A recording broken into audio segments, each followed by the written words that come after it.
If you don't consciously keep growing, what happens? If you don't quit, if you don't give up, if you don't stop, and instead you keep pushing yourself, you'll grow. You'll step into the journey of growth, and that journey is always a call. The sooner you answer that call, the sooner the pain starts to fade, because suffering is the pain, the physical kind that's temporary. The moment you shift your focus, the pain disappears. You can be in real physical pain, and we've all been there. But the instant something else captures your full attention, where's the pain?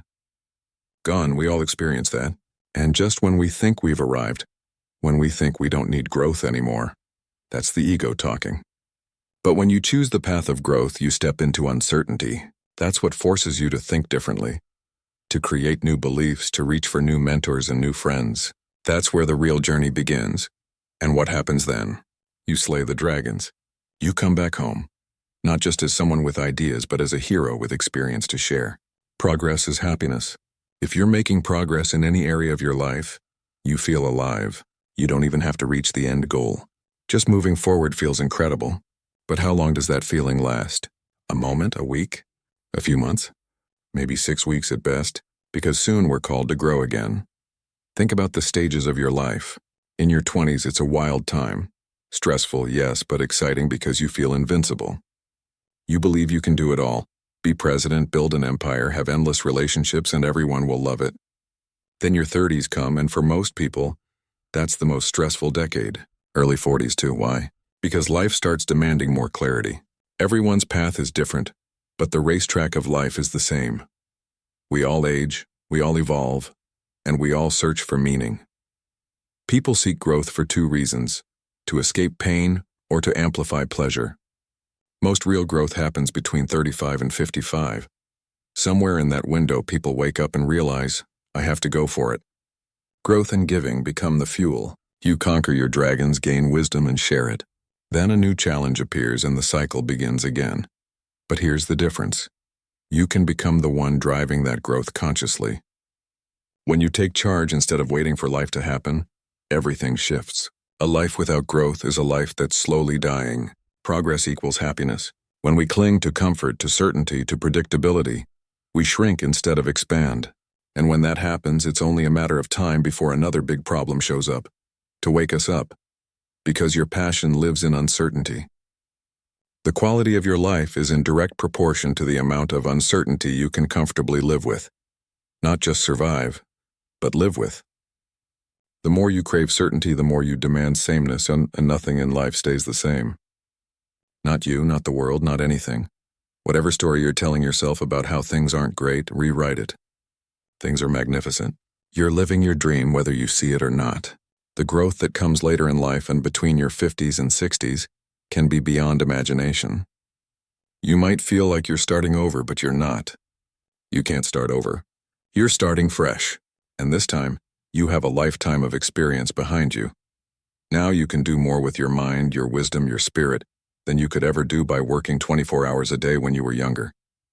Don't step into the identity of a broken person. That's an insult to your creator. You are infinitely more than that. Everyone goes through cycles.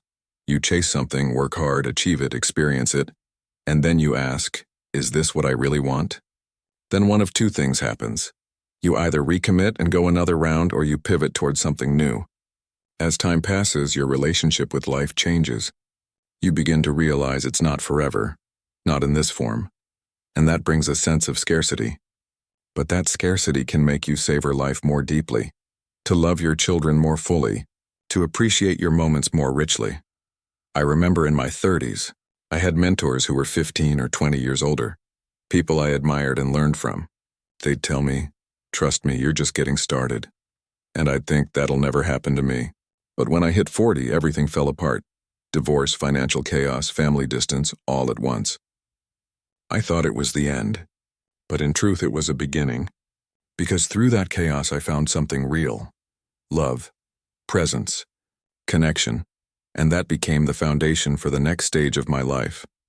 From my early 50s to now has been the most extraordinary growth of all, the happiest time of my life.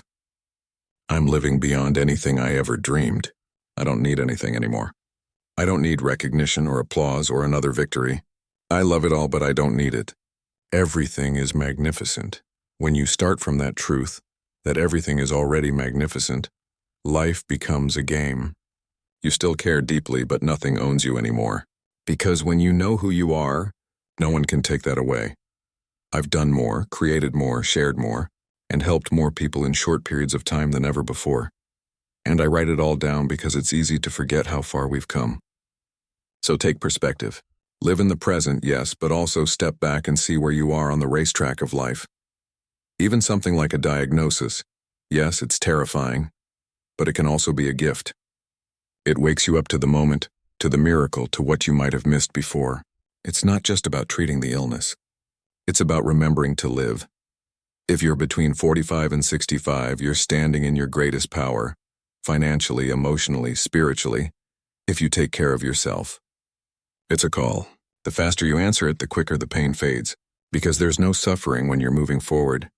You only experience the life you focus on. Whatever you focus on, that's your reality. The instant you shift your focus, your state changes. Ask yourself, what's magnificent in my life right now? Write it down, stack it. The more you focus on what's good, the more your entire biochemistry changes. Don't make your life harder than it is. Everything is solvable. Every problem created by humans can be solved by humans. Every problem in your own life was created by your own decisions.